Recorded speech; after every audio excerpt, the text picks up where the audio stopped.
Hey, this is Matt with Let's Talk Music. I'm here with Karl and Ron of Legion of Doom. So, where are you joining me from tonight, fellas? I'm in Chicago, I'm in Durham, North Carolina. Okay. North Carolina. Yee-hoo! Where you Uh, at? Where you at, brother? Columbus, Ohio. Oh, that's right. Yeah, I got a short-term memory, man. Yeah, me too. But it's Where because you from? No, I'm joking. so. Anyways, guys, I appreciate you being on. And first off, my condolences for your loss of your friend Eric. Um, so this band, Legion of Doom, is pretty much a tribute to Eric, correct? Um, no, the tribute we did is how we got together. Like we were still the Skull, and we did a few tribute shows to Eric Wagner, and we just wanted to carry on his legacy. So we were still gonna play some Skull songs, but we want to get together like this is like a tribute to Reed Mullen as well, because me and Karl are good friends with Reed, and he was in the band COC with them, and we're gonna do a lot of the COC blind stuff. So Okay. it's kind of carrying their legacy with us, and we want to carry the music and play the music for people who'll never have a chance to hear it. Like COC doesn't play them songs off that record, and having Karl sing it and hear it again, it's awesome. And still hear the songs that we wrote with me and Lothar wrote with Eric. So that's like we're continuing as the Legion of Doom. We had to create something different, especially when Scott Rieger's joined us, and we're going to do Vitus songs as well. It's all of us got together because of the passing of Eric, our comrade.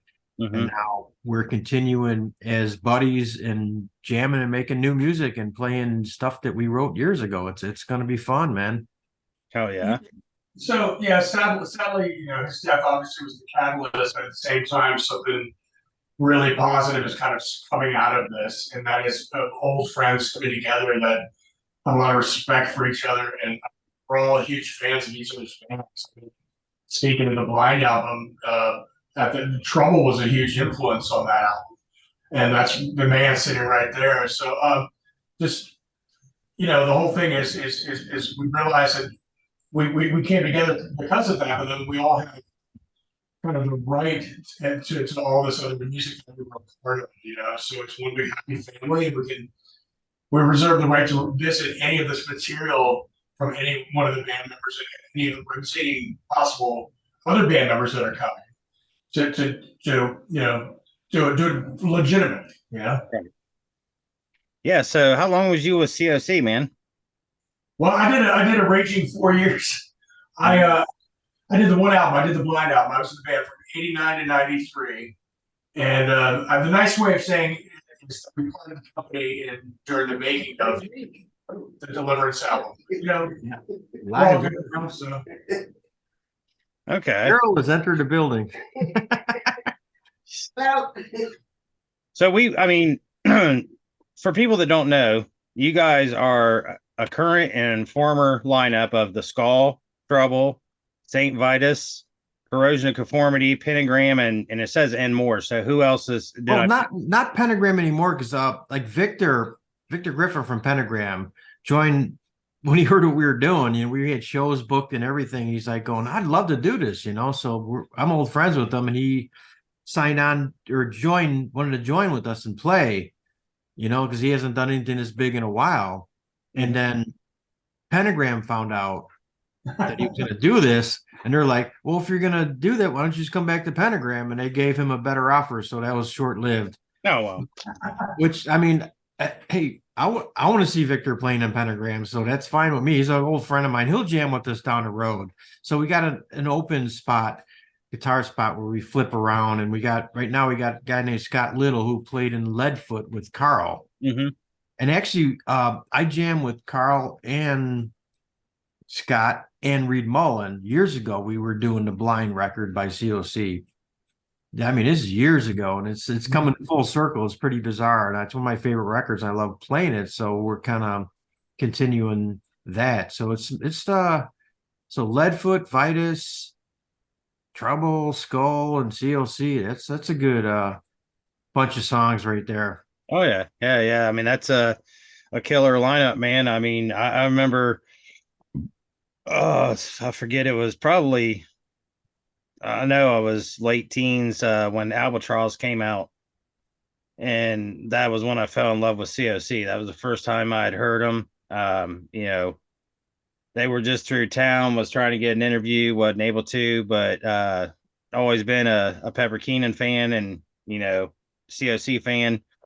Um, it's like what I would say, it's like biker music, you know what I mean? It's like we were we go to the Easy Rider biker rodeo in Chillicothe, Ohio, and I mean Sweet, good, man, cool. you will hear that song everywhere. It's more like it is Southern. Since Pepper, after Karl left, that was metal. That was a pure metal record, blind record. But when Karl left, it became more Southern and more different. So it kind of like when you experience them, it's a different kind of music. I mean, that era when they played the metal, it was just unbelievable. I mean, it was short lived, but man, it was a magical moment. And a lot of people really want to hear that stuff. I'm glad COC are been around forever and they're still playing all them songs. I mean, not the blind stuff, but like Albatross and all that good stuff. But I mean, they're a fun live band. They're friends of ours, and it's always a good thing. So, Carl, is there any original members left? I'm sorry, of COC. Yeah. That's a good question. Well, COC has had a rotating lineup since 1982. So technically, I was singer number 6. Most people don't know that. Holy shit! Wow. Yeah. So there's 2 guys before Eric Wagner in 84, and then Mike and Reed shared vocal duties in Animosity, and then so Reed sang a lot of the lead stuff on Animosity in 85. Simon Bob did the 1 EP, Technocracy 87.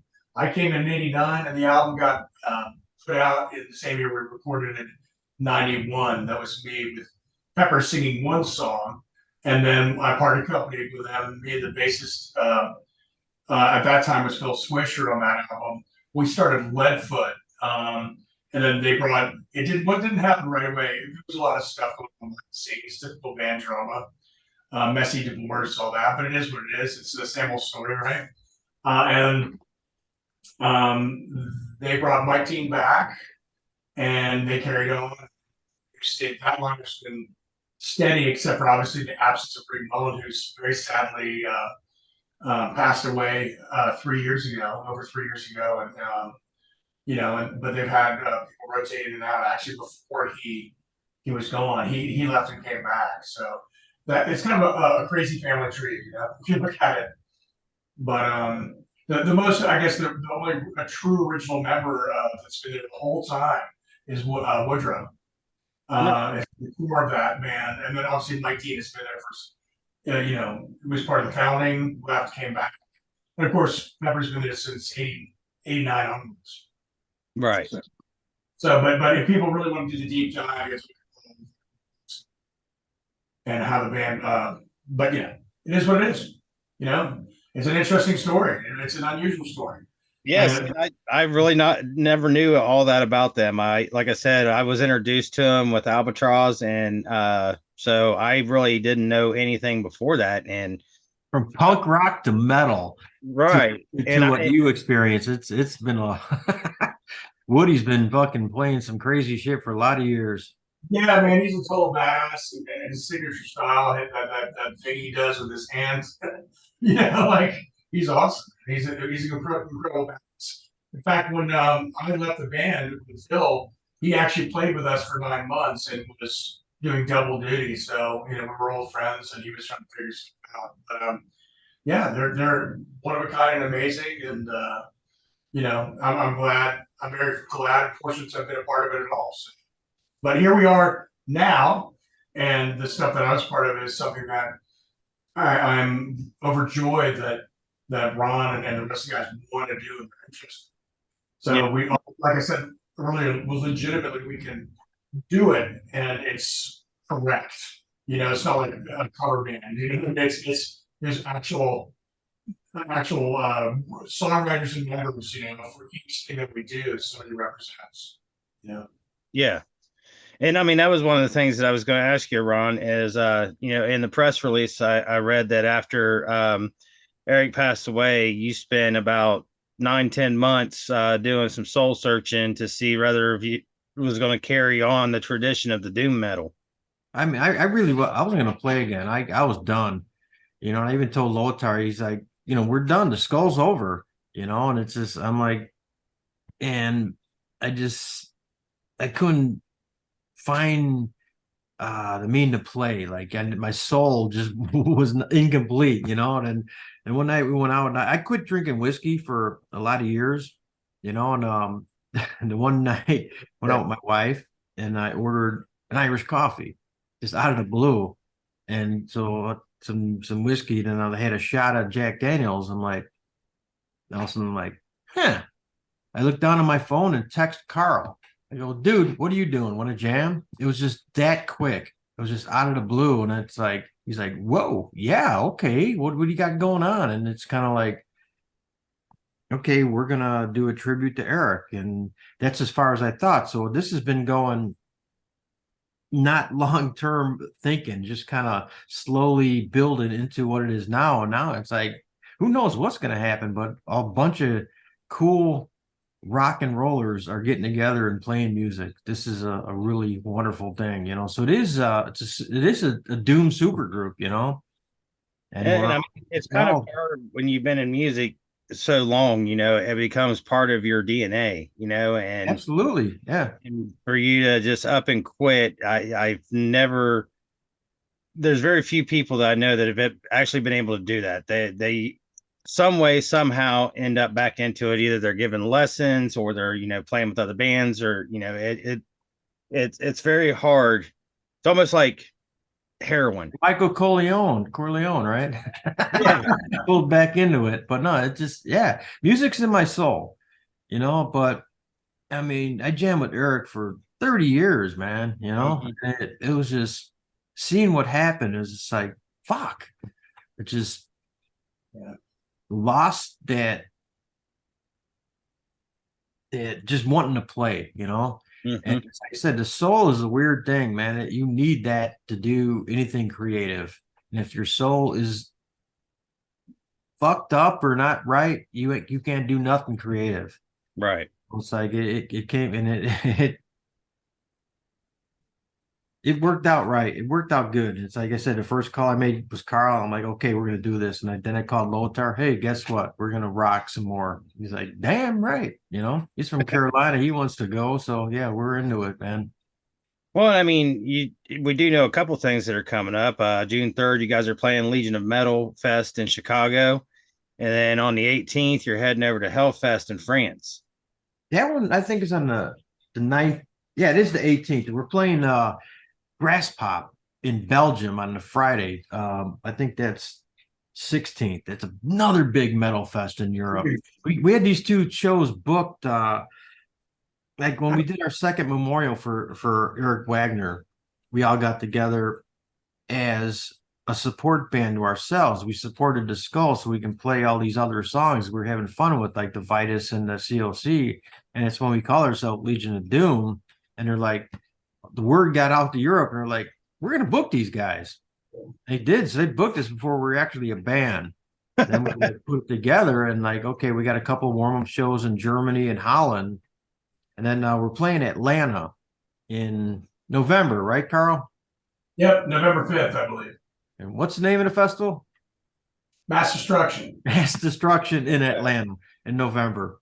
So we got some stuff going on, and we're continually getting booked. So we're going to record a record this summer. So yeah, things are going good. That was going to be my next question, because when I tried to look up Legion of Doom, I couldn't find anything as far as like new music on YouTube. It was like a band out of Greece, the Legion of Doom. Right. Yeah, so This is a quick thing without thinking the name. So the name might be tweaked a little bit. It's a work in progress, but no, we have Lothar and I wrote at least half a Skull record with Eric Wagner. So we got Eric Wagner's lyrics that Karl's going to sing and Scotty's going to sing from Vitus. And then we're going to write the rest of the record, which actually we started. We got the one song I think me and Lothar just finished the other day, and we got a intro and outro to the record. So we got a couple more songs that we'd like to finish writing. And with the addition of Scott Little, who played Leadfoot with Karl, he's got a bunch of riffs. So I think we can finish this record pretty quick. And it's Okay. going to be good, man. It's going to be like a split record. It's going to be half Legion of Doom, half The Skull. So it's finishing the whole chapter of The Skull. Right. Wagner. Then we're going to continue it with the Legion of Doom, you know? Yeah, that was pretty much how I kind of got a feel for your music, because I looked up Eric, and of course it had, you know, the headlines about him and stuff, and then you go on down a little further and it had songs from the Skulls. So, you know, I was checking a couple of those out on my way back up here to Columbus, when, you know, for work, or from work, and you know, it was yeah, I was like, man, this is like a almost a cooler Black Sabbath, is the way it kind of sounds to me. You know, I mean, Eric's voice was I wouldn't say it was you know, like Ozzy's, but I mean, it fit well with the vibe of the music you guys are playing. I mean, I would say, go ahead, sorry. No, you, Karl.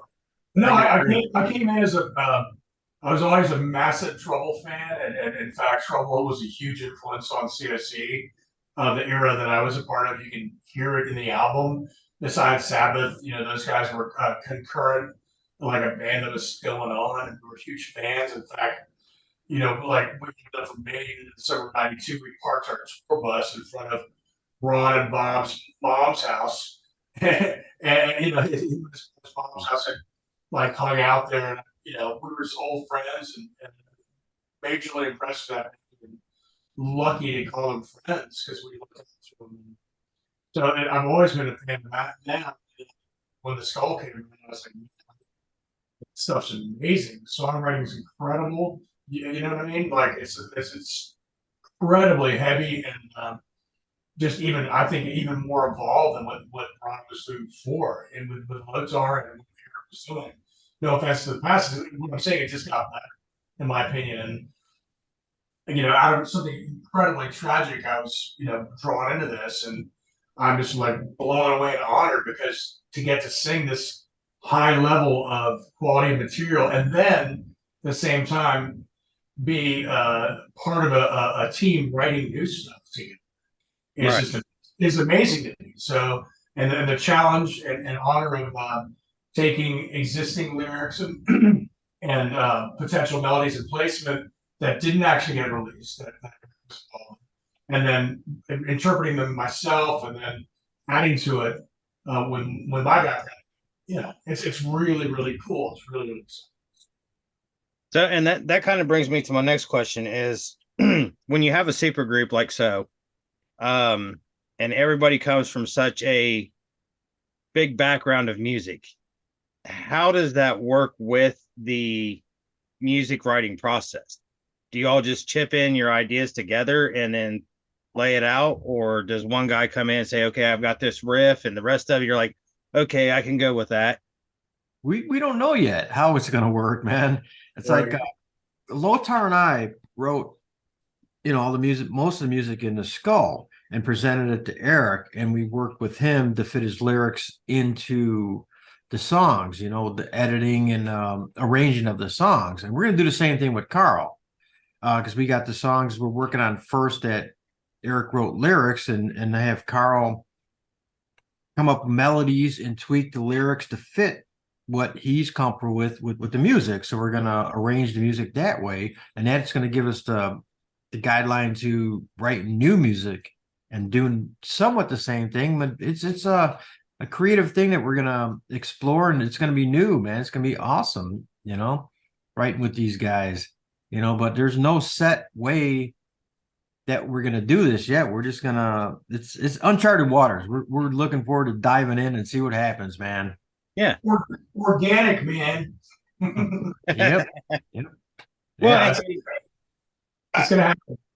that's one of the questions I typically ask when I talk to bands is, you know, just I like to find out about their creative process. You know what I mean? And A lot of times it's fairly simple, of well, I write the lyrics down and then I'll go into the studio and they'll lay down the tracks and I'll match it up, or everybody pitches in. So that's why I was like, with so many creative minds in this band, it's kind of like, are you guys gonna clash at all, or are you just gonna sit down and smile and be like, scratching the stuff out and, hey, this is what I want to do. It's always going to be give and take, pulling strings and fucking arguing and fighting, hugging, drinking and fighting and hugging and loving. And, it's how it is with music. That's why bands always fight. They're like brothers, Oh yeah. This, I think we've all been in it long enough where I think it's going to be pretty smooth. And it's weird how writing processes go. It's like they said Lothar and I'm so glad that he's gonna do this with the Legion of Doom, because we did this with the Skull for so long and wrote the songs. I write riffs. I wake up in the morning, play my acoustic guitar, come up with riffs, and I'd play it for my cat, see if my cat would like it or not. And that cat sadly died, but he was a good judge of some doom riffs, man. He knew what was good, So now it's like my other cat just looks at me like, what the fuck is that? Just give me treats, So I got to come up with a new way of, But then the Lothar, he has riffs. We exchange riffs, and we put together a format of a song, and then we'll present it to the singer and say, okay, this is what we're going with, for choruses and verses. Which would you rather have as a chorus or verse? What do you feel?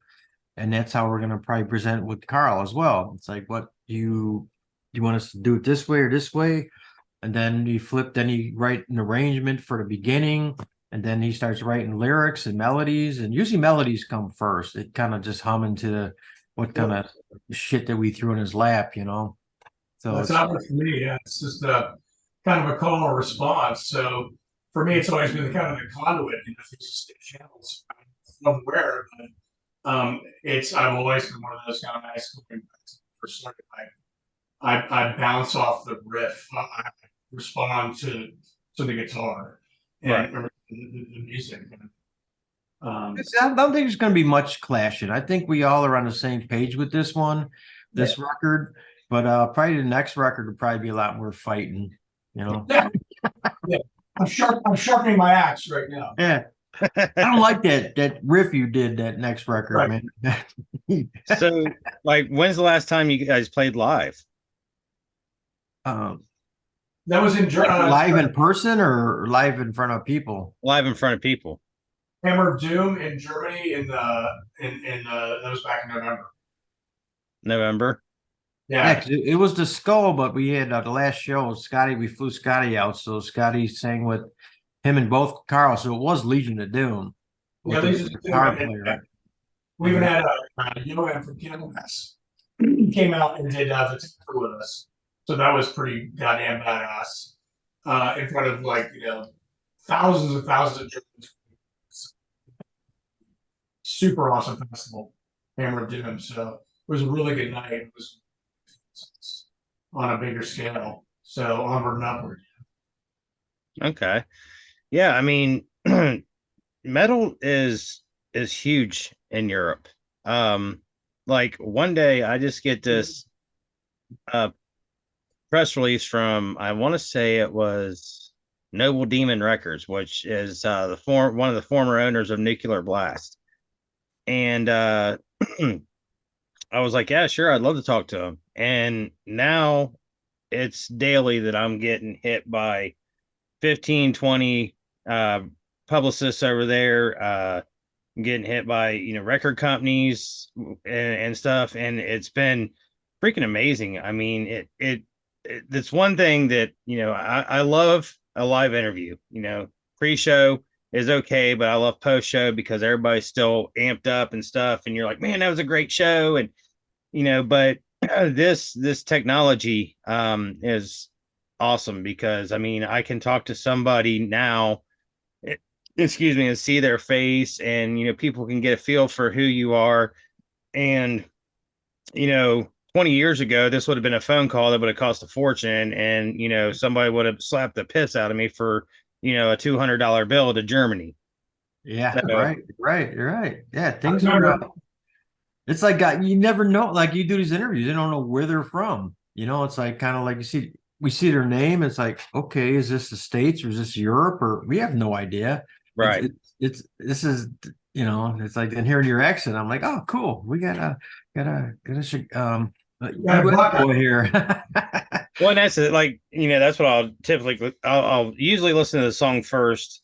Cause I mean, I drive a truck for a living. So, I'm usually, if I get one, you know, I'm at a stoplight or whatever.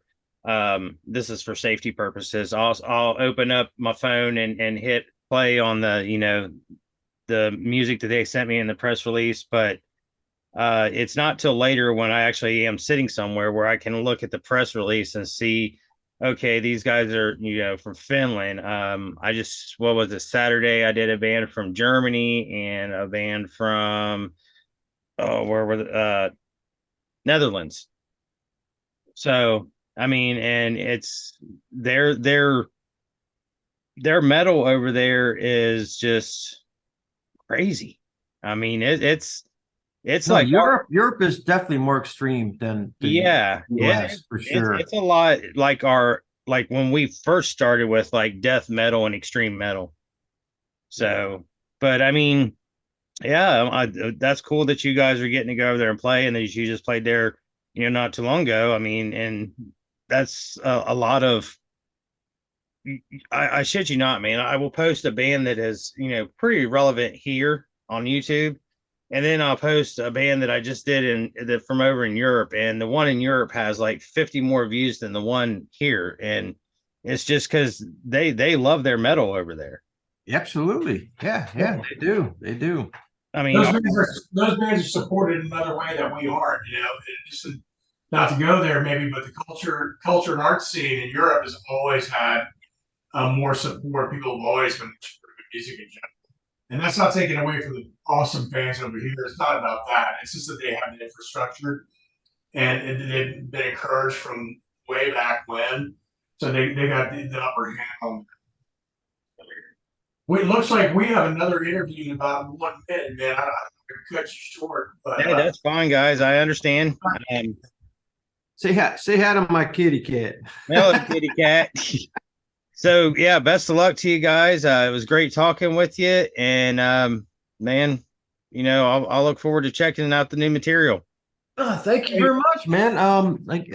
We'll be in Columbus, man. It's a fucking wonderful city. I played here many times, man. We'll be back.